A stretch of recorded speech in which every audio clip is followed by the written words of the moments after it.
નમસ્કાર, જય હિન્દ મિત્રો. હું આર.કે. ચૌહાણ, ગામ લવાડ, દેગામ તાલુકાના ગમીજ ગામની અંદર જમીન બાબતે જે ફ્રોડ થયેલ છે, તો આ ખેડૂતોએ સોશિયલ મીડિયાના માધ્યમથી મારો કોન્ટેક્ટ કરીને મને બોલાવે છે, બરાબર. તો આપણે એમના જોડે શું ફ્રોડ થયો છે એ એમના જ મોઢેથી સાંભળીએ. તો ભાઈ, શું બનાવ બન્યો છે તમારા જોડે? અમારા જોડે બનાવ એવો બન્યો કે જે ગમીજ ગામમાં 30 વીઘા જમીન આવેલી છે તમારી પોતાની. એમાં જે ગમીજ ગામના 2 દલાલો હ અને ઓબા અટલનો 1 દલાલ હ, બરાબર. આ જ ભાટપુરાનો હ અને 2 ગમીજના હ, બરાબર. આ દલાલોએ મારા પપ્પાને ફરવાના બોના લઈ જાય અને આ કાવતરું રચ્યું હ. એ છતાંય અમને લગભગ ટોકનની ખબર પડી કે લગભગ 2જી તારીખનો ટોકન હતો, 7 ટોકન લીધેલો હતો, બરાબર. તો અમે લગભગ 107 દાડા બેહર્યા. તો ટોકનના દિવસે અમને લાવવાના હતા. એ દિવસ જે સાક્ષી હતો એને ઝડપી પાડ્યો, બરાબર. હવે એ છતાંય આજે 1 મહિનો થયો. 1 મહિનો થયો પણ હજુ કોઈ પોલીસે કાર્યવાહી કરી હ નહીં. કહેવાનો મતલબ તમારા પપ્પાને ફરવા લઈ ગયા હતા?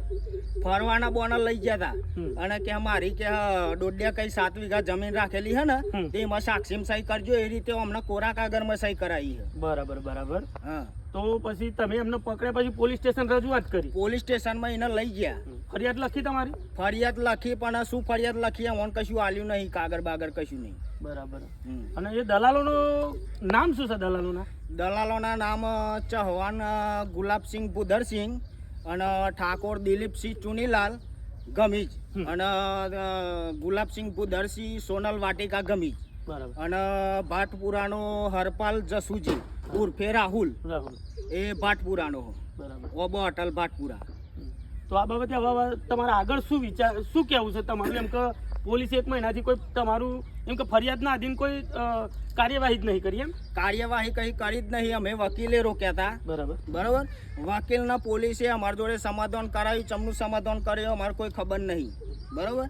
અને 7 નંબર અહીં 4 નંબરના મને સમાધાનનો કરાર કરી આલ્યો. કઈ રીતનો કરાર કર્યો, શું કર્યું એમને, એટલે તમને વાંચવા કઈ આલ્યું તું? કશું આલ્યું નહીં. વાંચવા ખાલી સહીઓ ડાયરેક્ટ કરાવી. વકીલના વિશ્વાસે તમે કર્યું, બરાબર. અને મારા વકીલે શું કર્યું, પોલીસે શું કર્યું એ મને કોઈ ખબર નહીં. અને અમારા હજુ 3 ટોકન બાકી હજુ. હવે પાવર મેટલ કરેલું શું હવે એ કશી ખબર નહીં અમને. તો તમારે ન્યાય જોઈએ છે? હા, મારે ન્યાય જોઈએ.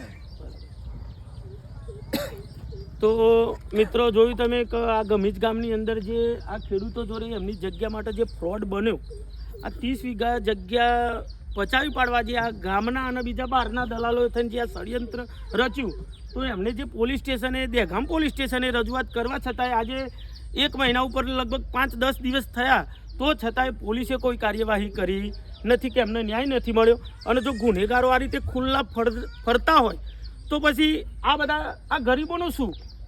એમ કે આમની જો આ 30 વીઘા જગ્યા જો ઘસાઈ ગઈ હોય ને જતી રહી હોય તો આજે એમની હાલત શું થાય? એમ, બરાબર. તો ખરેખર મારા દેગામ પોલીસ સ્ટેશનને પણ 2 હાથ જોડી નમ્ર વિનંતી છે સાહેબ, કે આ ખેડૂતો જે છે અરજદારો, એમને ખરેખર ન્યાય મળે એ માટે તમે કાયદેસરની કાર્યવાહી કરો. અને આ રીતે જો એમની રજૂઆત તમે ના સાંભળતા હોય આ તો એક ગુનેગારોનો પણ એવું થાય છે કે ભાઈ કાયદાનો ડર લોકોની અંદર રહેતો નથી, એમ, બરાબર. જો આ રીતે ગુનેગારો ખુલ્લા ફરતા તો એ વાત નક્કી થાય છે કે ભાઈ એમને કાયદાનો કોઈ ડર રહેલો નથી, બરાબર. તો એ બાબતે આપણે આગળના નેક્સ્ટ વિડીયોમાં તમને જાણ કરીશું, બરાબર.